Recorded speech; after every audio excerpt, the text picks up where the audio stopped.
Hello guys. आज फिर आप लोगों के लिए 25 क्वेश्चन का एक नया सेट लेकर आया हूँ जो कि किसी भी एग्ज़ाम जैसे रेलवे एसएससी के लिए बहुत ही महत्वपूर्ण होता है। तो चलिए आज का पहला सेशन शुरू करते हैं। पहला क्वेश्चन है,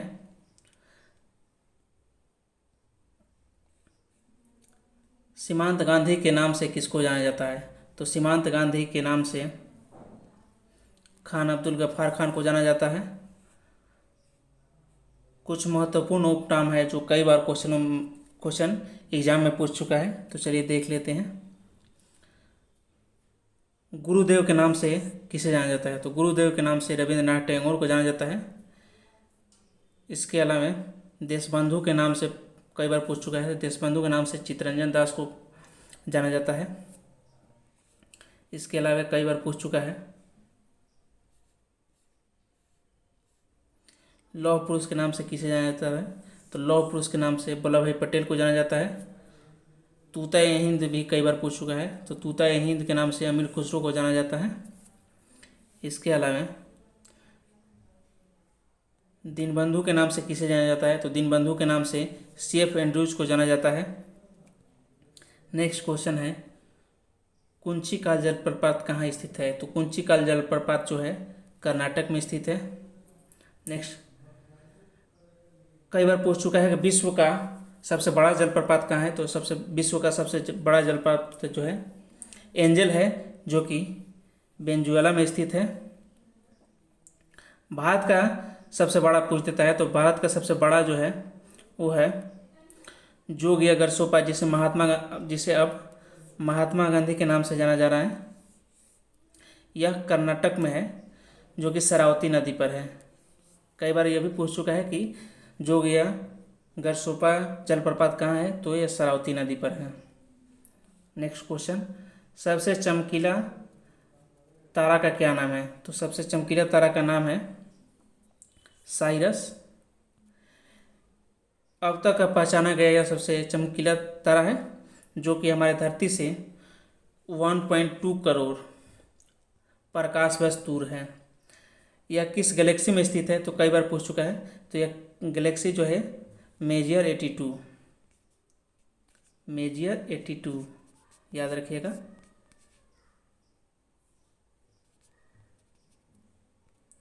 मेजियर 82। टाइटन के बारे में, टाइटन जो ऑप्शन में है, टाइटन के बारे में थोड़ा जान लेते हैं। टाइटन जो है यह शनि ग्रह का सबसे बड़ा चंद्रमा है।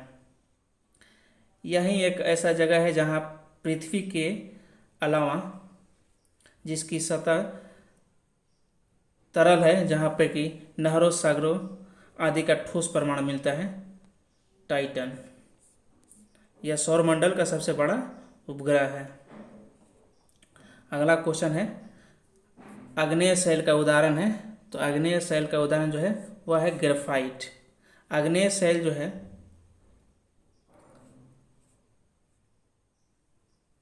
आग्नेय शैल एक परत रहित और ज्याश्म रहित चट्टानें होती है, इसीलिए इसमें कोयला या कोई भी खनिज पदार्थ नहीं पाया जाता है। चट्टानें जो है मुख्यतः 3 प्रकार की होती है। एक होती है आग्नेय, एक होती है अवसादी और एक होती है कायांतरित। 3 प्रकार के मुख्यतः चट्टानें पाई जाती हैं।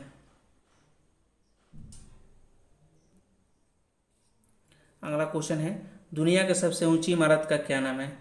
तो ये सब लोग जानते हैं, बुर्ज खलीफा, जिसकी ऊंचाई है 828 मीटर। यह दुबई में स्थित है। अगला क्वेश्चन, बेकिंग सोडा का रासायनिक नाम क्या है? तो बेकिंग सोडा का रासायनिक नाम जो है सोडियम बाइकार्बोनेट है। और बेकिंग सोडा मतलब हो गया खाने वाला, और धोने वाला सोडा का रासायनिक नाम जो है वो है सोडियम कार्बोनेट। तो इसका सही जवाब हो जाएगा सोडियम बाइकार्बोनेट। खाने वाला सोडा कहिए चाहे बेकिंग सोडा कहिए। कई बार रासायनिक नाम पूछ चुका है, तो संगमरमर का रासायनिक नाम जो है कैल्शियम कार्बोनेट है। कास्टिक पोटास का जो कई बार पूछ चुका है, तो पोटेशियम हाइड्रोक्साइड है इसका।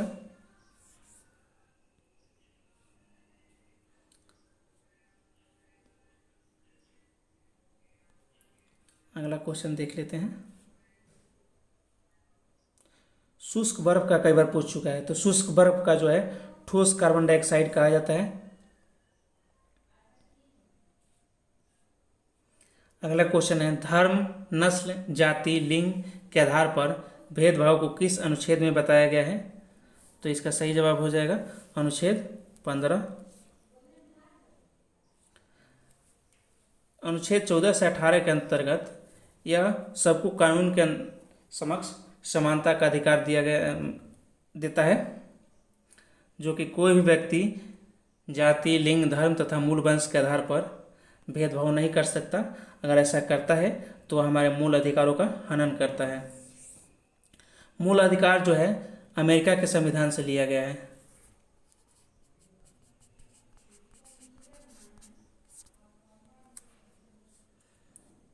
इसके अलावा अनुच्छेद 1922 में यह हमें बोलने की स्वतंत्रता देता है। कई बार पूछ चुका है कि प्रेस की स्वतंत्रता किस अनुच्छेद में है? तो वह है 19 के ए में। याद रखिएगा, प्रेस की स्वतंत्रता 19 के ए में। अगला क्वेश्चन देख लेते हैं। सूचना का अधिकार किस वर्ष लागू हुआ? तो सूचना का अधिकार जो है वर्ष 2005 से लागू हुआ। इसको 15 जून 2005 को अधिनियमित किया गया तथा 12 अक्टूबर 2005 को संपूर्ण भारत में लागू किया गया। यह संविधान के अनुच्छेद 1 के तहत लागू किया गया था। अगला क्वेश्चन है, रुपया के प्रतीक रेज को आधिकारिक तौर पर किस वर्ष में अपनाया गया था? तो इसका सही जवाब हो जाएगा 2010 में। इसको बनाया जो था डी उदय कुमार ने, जो कि 15 जुलाई 2010 से सार्वजनिक किया गया।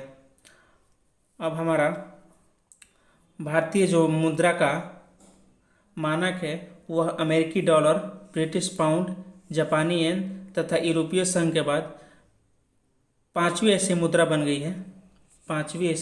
गई है जिसका अपना प्रतीक चिन्ह है।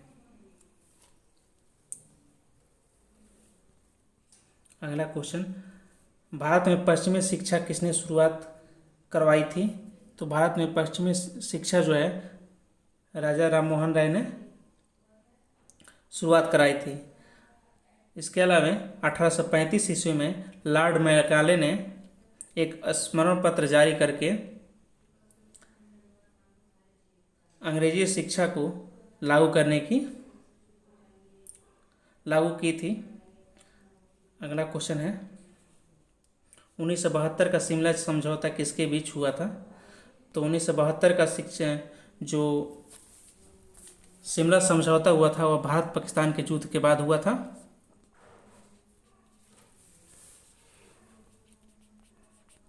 भारत पाकिस्तान के युद्ध के बाद हुआ था, जो कि इंदिरा गांधी और जुल्फिकार भुट्टो के बीच हुआ था। अगला क्वेश्चन है, रसोई गैस में रिसाव होने पर किस गैस के द्वारा गंध देता है? तो रसोई गैस में रिसाव होने पर एथिल मरकैप्टन गैस के कारण इसमें गंध आता है।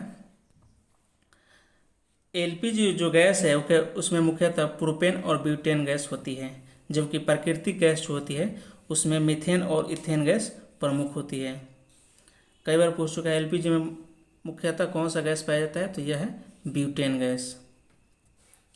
एलपीजी जो होता है प्राकृतिक गैस से थोड़ा भारी होता है। वायुमंडल का कौन सा पर्वत रेडियो संचार में काम आता है? तो वायुमंडल का आयन मंडल जो है, वायुमंडल को मुख्यतः 4 भागों में बांटा गया है: क्षोभ मंडल, समताप मंडल, मध्य मंडल और आयन मंडल। क्षोभ मंडल में ही सारे मौसमी जो घटनाएं होती है वह क्षोभ मंडल में ही होती है। कई बार क्वेश्चन पूछ चुका है कि वायुयान किस मंडल में उड़ती है, तो वायुयान जो है समताप मंडल में उड़ता है। नेक्स्ट क्वेश्चन देख लेते हैं। कितने भारतीय राज्य तथा कितने संघ शासित प्रदेश समुद्र तट से आते हैं, तो इसका सही जवाब हो जाएगा 9 और 5। कई बार पूछ चुका है कि भारतीय राज्य जो हिमालय क्षेत्र से लगे हुए हैं, तो इनकी संख्या है 8। कौन कौन है देख लेते हैं। जम्मू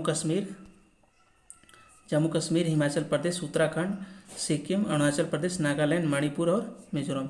इनकी संख्या है 8।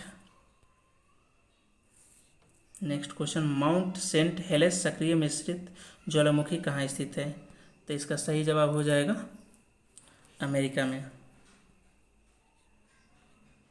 अगला क्वेश्चन, अकबर का निवास स्थान कहाँ था, तो अकबर का निवास स्थान जो था आगरा में था। इससे पहले के वीडियो में मैं बता चुका हूँ उसके द्वारा किया गया कार्य। इस वीडियो में मैं आपको बता रहा हूँ कि इसने कौन कौन से युद्ध लड़े थे।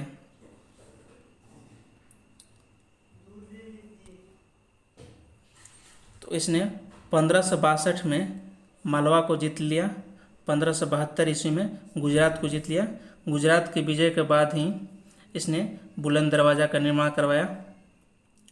इसके बाद 1574 में बंगाल को जीत लिया, 1581 में काबुल को और 1601 में खानदेश को जीत लिया। और उसके बाद इसकी 1905 में डेथ हो जाती है। इसका जो कार्यकाल है 1556 से 1605 तक। अगला क्वेश्चन, सत्यमेव जयते किस में निहित है, तो सत्यमेव जयते जो है वह मुंडक उपनिषद में है। नेक्स्ट क्वेश्चन, भारत का राष्ट्रीय गीत वंदे मातरम किस भाषा में रचा गया था, तो भारत का वंदे मातरम जो है संस्कृत भाषा में रचा गया था। इसके बारे में थोड़ा जानकारी प्राप्त कर लें। वंदे मातरम जो है बंकिम चंद्र चट्टोपाध्याय द्वारा लिखा गया था। बंकिम चंद्र चट्टोपाध्याय द्वारा। यह जो पूरी बुक थी संस्कृत और बांग्ला दोनों मिश्रित भाषा में रचित गई थी। यह बुक जो है आनंद मठ के नाम से 1882 में प्रकाशित हुई। इस गीत का जो संगीत बनाया था चाहे गाया था वह था भावानंद और इसकी धुन बनाई थी यदुनाथ भट्टाचार्य। कई बार पूछ चुका है कि इसके धुन के किसने बनाया था, तो इसके धुन को यदुनाथ भट्टाचार्य ने बनाया था। इस गीत को गाने में 65 सेकंड का समय लगता है। क्वेश्चन पूछ देता है कि राष्ट्रगान को गाने में कितना समय लगता है, तो यह है 52 सेकेंड। राष्ट्रगान को 52 सेकेंड और राष्ट्रीय गीत को 65 सेकेंड।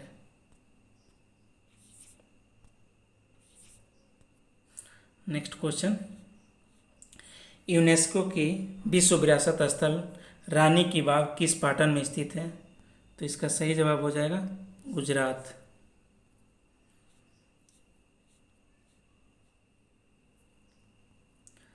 इस सफल नामांकन के बाद अब भारत में यूनेस्को के विश्व धरोहर में शामिल होने वाली 40 स्थल हो गए हैं,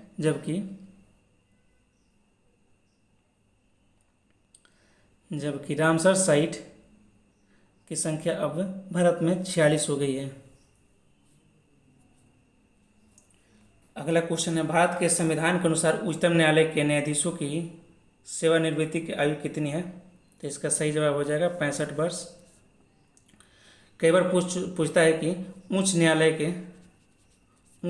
के न्यायाधीशों की सेवानिवृत्ति की कितनी है, तो यह पहले 62 वर्ष थी, लेकिन अब इसको बदल के 114वां संविधान संशोधन के द्वारा इसको बदल दिया गया और अभी हाई कोर्ट के जज भी 65 साल की उम्र में रिटायर होंगे।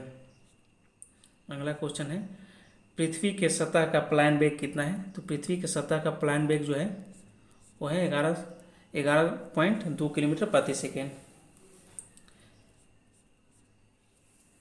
चंद्रमा का कितना है, तो चंद्रमा का है 2.38 किलोमीटर। यह जो है बुध का है तथा यह है मंगल का होता है 5.002 किलोमीटर प्रति सेकेंड और बुध का होता है 4.25 किलोमीटर प्रति सेकेंड। नेक्स्ट क्वेश्चन, रेशम का उत्पादन कहाँ हुआ था? तो रेशम का उत्पादन जो है चीन में हुआ था, जबकि भारत के पास चारों प्रकार के, भारत एक इकलौता देश है जिसके पास चारों किस्म की रेशम पाई जाती है। भारत में चारों प्रकार की, जबकि इसका सही जवाब हो जाएगा चीन। नेक्स्ट क्वेश्चन देख लेते हैं, सिल्क मार्ग पर, यह क्वेश्चन नहीं है, क्वेश्चन इतिहास है कि कई बार पूछ देता है कि सिल्क मार्ग पर किसका अधिकार था? तो सिल्क मार्ग पर कनिष्क का अधिकार था। नेक्स्ट क्वेश्चन, भारत के राष्ट्रपति निर्वाचित होने के लिए न्यूनतम आयु कितनी होनी चाहिए? तो भारत के राष्ट्रपति निर्वाचित होने के लिए न्यूनतम आयु जो होनी चाहिए 35 वर्ष होनी चाहिए। इसके अलावा 25 वर्ष में एमएलए, 30 वर्ष में राज्यसभा के सदस्य। राज्यसभा के सदस्य के लिए कई बार पूछ चुका है कि न्यूनतम उम्र क्या होनी चाहिए? तो राज्यसभा की न्यूनतम उम्र जो है 30 वर्ष है। इसके अलावा 30 वर्ष विधान परिषद का भी है। विधान परिषद किन किन राज्यों में है? तो इसका एक ट्रिक मैंने बताया है आप लोगों को, टीबी, जुकाम। टी से तेलंगाना, बी से बिहार, जे से जम्मू कश्मीर, लेकिन जम्मू कश्मीर जो है अब केंद्र शासित प्रदेश हो गया।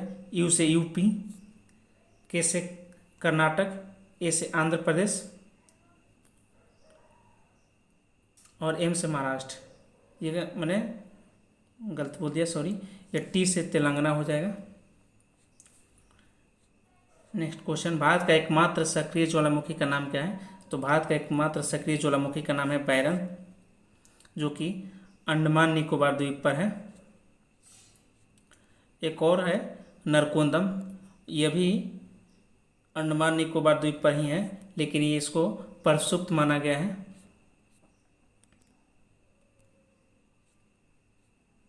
नेक्स्ट क्वेश्चन, उस चंद्रयान मिशन का नाम बताओ जिसने चांद पर मनुष्य को उतारा था। तो इसका सही जवाब हो जाएगा अपोलो 11। अपोलो 11 को जुलाई 1969 में पहली बार चंद्रमा पर उतारा गया था, जिसमें कि नील आर्मस्ट्रॉन्ग इसके कमांडर थे। इन्होंने ही चांद पर पहला कदम रखा। इनके साथ एक और थे जिनका नाम था बज एल्ड्रिन, जो कि चांद पर उतरे थे, चांद पर उतरने वाले दूसरे व्यक्ति थे। इसके अलावा इनके साथ एक और व्यक्ति थे जिनका नाम था माइकल कॉलिंस, जो कि चंद्रमा की कक्षा में चक्कर लगाते हुए मुख्य यान में ही बैठे रहते। ये माइकल जो कॉलिंस थे ये चांद पर उतरे नहीं थे, ये यान में ही बैठे रहे थे। भारत ने अब तक 2 चंद्रयान मिशन को लॉन्च किया है। पहला जो किया था 2008 में, जो कि सफल रहा था, जबकि दूसरा 22 जुलाई 2019 को लॉन्च किया था, जो कि 2021 में चांद के दक्षिणी ध्रुव पर उतरते समय यह क्षतिग्रस्त हो गया था। तो हमारा सेशन कैसा लगा? अगर अच्छा लगा तो हमें लाइक और सब्सक्राइब करें। धन्यवाद।